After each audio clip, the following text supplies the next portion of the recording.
I thought it was a wolf, but the eyes were human.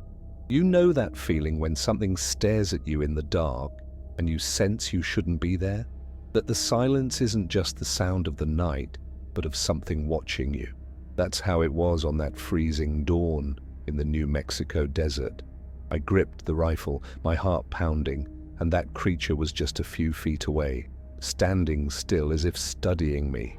The faint moonlight caught its eyes perfectly, and there was nothing animal about them. It wasn't a reflection or a trick of tired vision.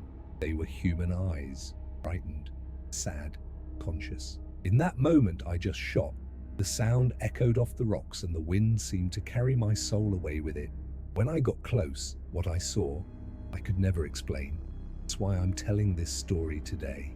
Not to prove anything, but because there are nights when I still see those eyes, even with my own closed. And every time I remember, I ask myself, what did I truly kill that night? Back then, I lived alone on a piece of land inherited from my father near Gallup, New Mexico. It was the late 90s, and life in the desert followed a slow, almost silent rhythm. I woke up before the sun, made black coffee, and went out to tend the fences and the cattle. The wind blew all day, kicking up that fine dust that got into everything, even the creases on your face. After my wife died, silence became part of the house.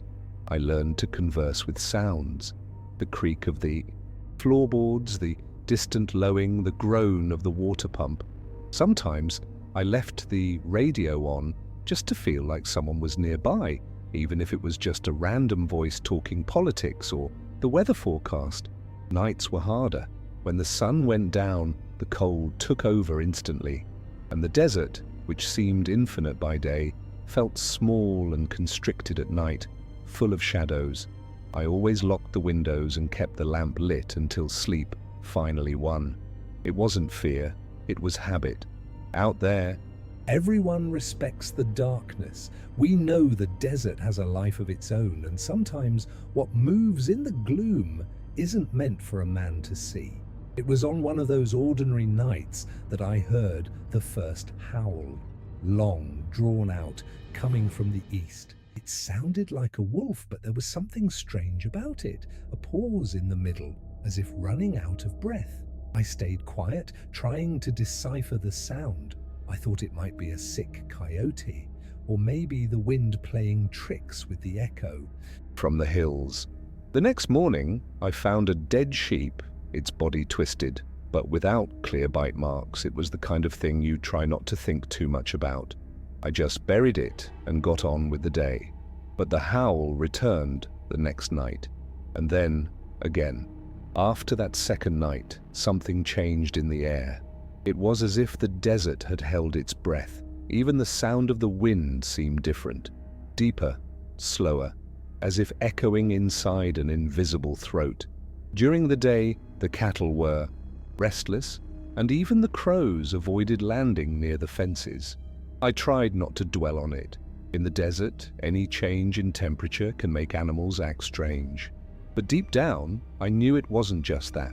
The following morning, I went out earlier to see if I could find any tracks. After walking about 400 yards, I saw the marks in the sand. At first, they looked like a wolf's, 4 toes, deep claws, but after a few feet, they started to change. The stride grew longer, and the paw prints elongated, divided until they looked like feet. Large, bare feet with marks of human toes. I knelt down and touched the ground. The sand was still cold but wet underneath, as if the creature had passed by recently. The distance between the prints told me whatever it was fast, strong, and heavy. I spent the rest of the day circling the property. I didn't find anything else besides a strange smell, a mix of damp earth and iron. It was the same smell I noticed when I found the dead sheep, and I couldn't get it out of my head. That night, the cattle started to stir again. The sound of the cows mixed with the crackle of the wind on the wood. I lit the lamp and stood on the porch, watching. For a moment, I thought I saw something move among the shadows of the pasture, a low, quick shape, but when I aimed the flashlight, I only saw dust. Even so, the smell was there, strong, hot, as if something was breathing nearby. And then the sound came. It wasn't exactly a howl, it was like an attempt. Something between a moan and a scream. It had a human rhythm with irregular pauses, panting breath. I grabbed the rifle and went to the barn. The wood creaked under my feet. The gate was ajar, swaying slowly. Inside, the hay was overturned, and the air was still. I pointed the flashlight and saw marks on the walls. Deep scratches, but arranged as if by fingers, not claws. Fear locked me up. I stood listening. For a few seconds, the silence was total, until the sound came again, further away. The howl, but now, it sounded like a voice trying to imitate a wolf and failing. I walked back to the house slowly without looking back.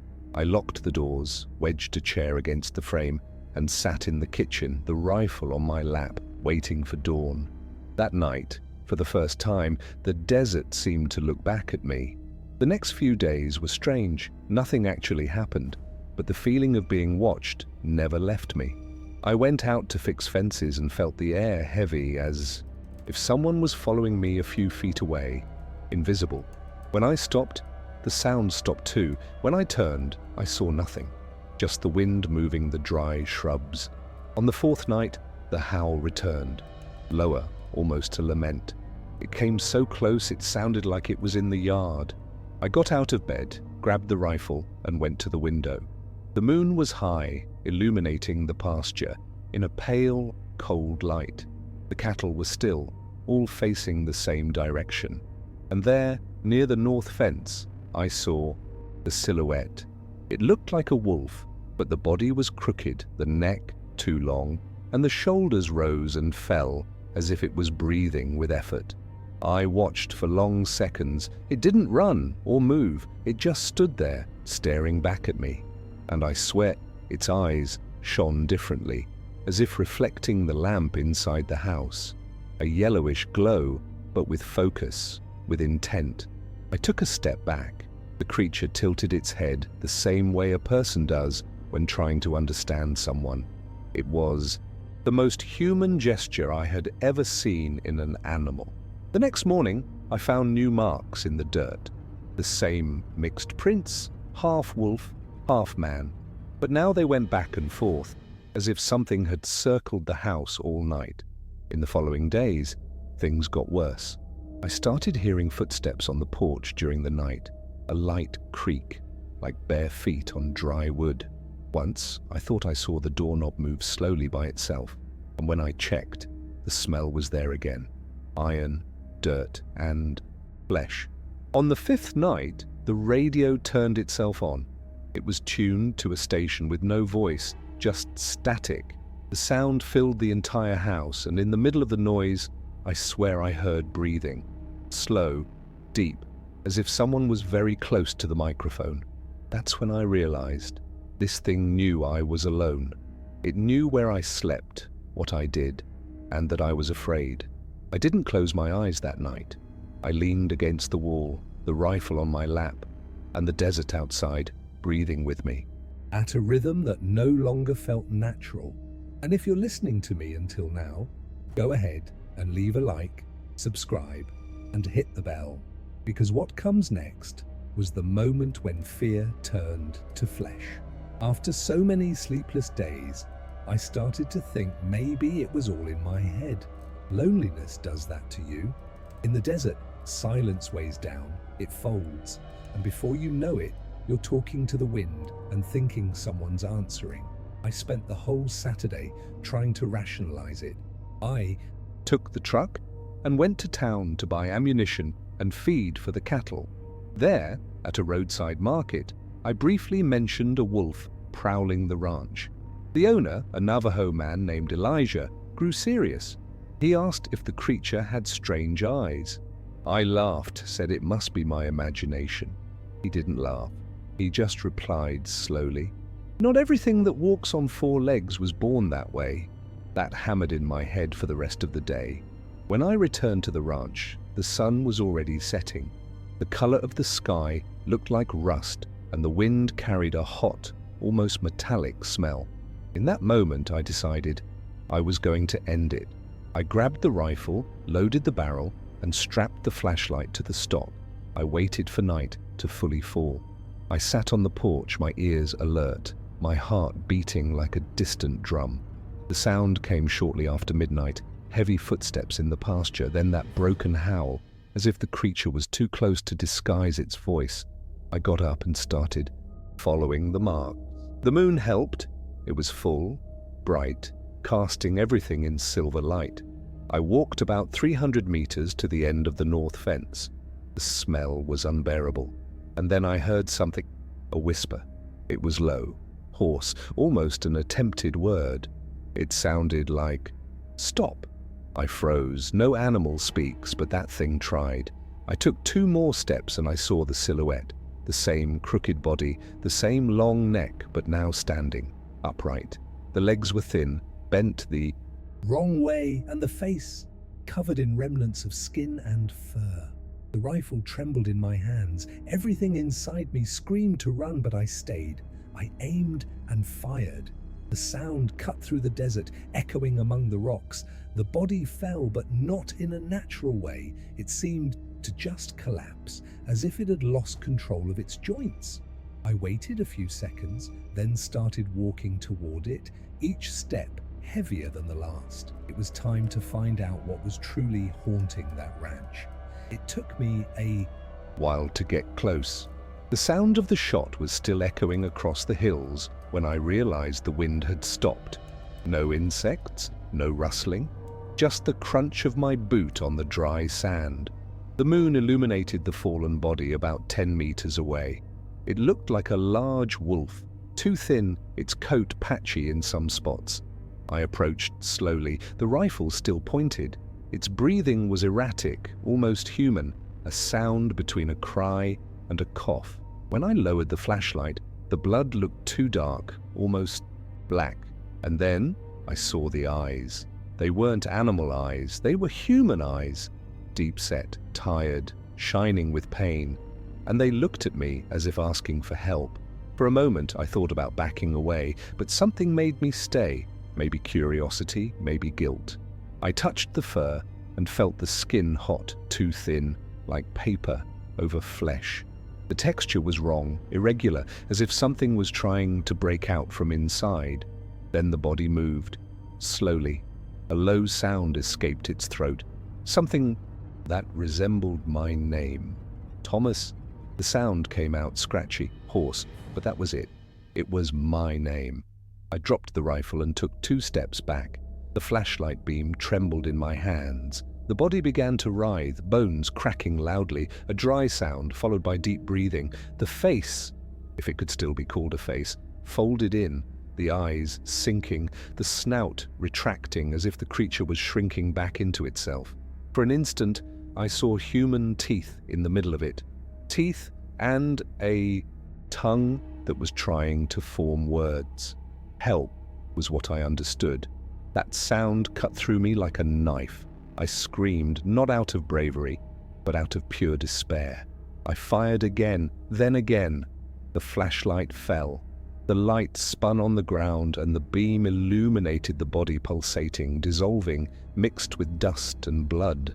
When the silence returned, I stood still, sweating cold. The smell was unbearable, something between burned flesh and oxidized iron. And then I realized that the body wasn't there anymore. Just deep marks in the dirt and tracks of bare feet heading towards the rocks. I was left alone in the middle of the pasture, the rifle empty, my heart racing.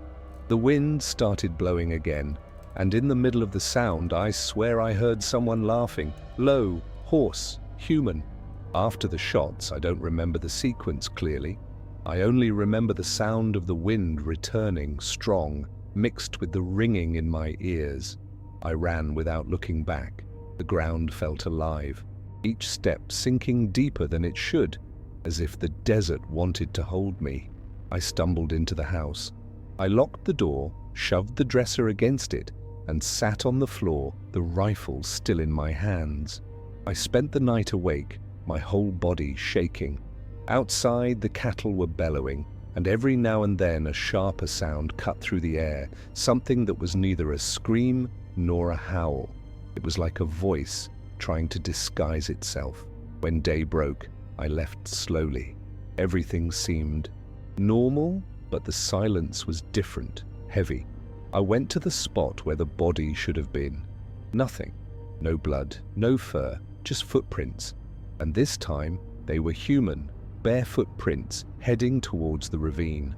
I followed for a few meters to the edge of the rocks. There I found something I've never told anyone. A piece of torn cloth, soaked in dry blood. The fabric looked like a man's shirt. The smell was still fresh. I looked ahead, into the emptiness of the desert, and understood that what I had killed that night might have been someone, or something, that was once someone.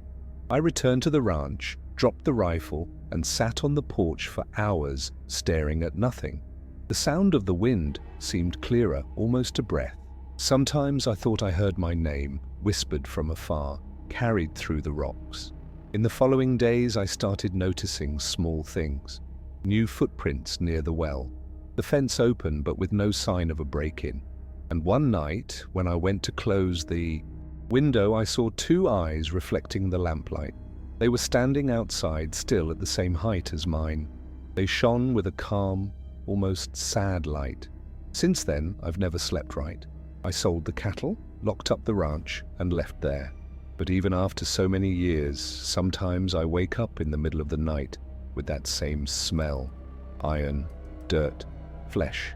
And when that happens, I know he's still nearby, maybe waiting for the day I return. It's been over 20 years since that night. I no longer live in New Mexico. I sold the ranch and moved to a small town in Colorado where no one asks questions. But I still dream of the desert. I dream of that smell, of the full moon on the rocks and of those eyes. Once in a while, when the wind changes direction, I feel that same chill at the back of my neck. It's as if the air thickens, as if someone is there, watching. In those moments, I remember what Elijah told me. Not everything that walks on four legs was born that way. I think, I'm only just beginning to understand. Time has passed, but the sound remains with me. Sometimes, in the middle of the night, I hear that drawn-out howl coming from afar. Only now, when I hear it, I don't feel fear. I feel guilt, because maybe what I killed wasn't a beast, but someone trapped inside it. So if you've listened to this story to the end, leave a like, subscribe, and hit the bell. It's not to help the channel.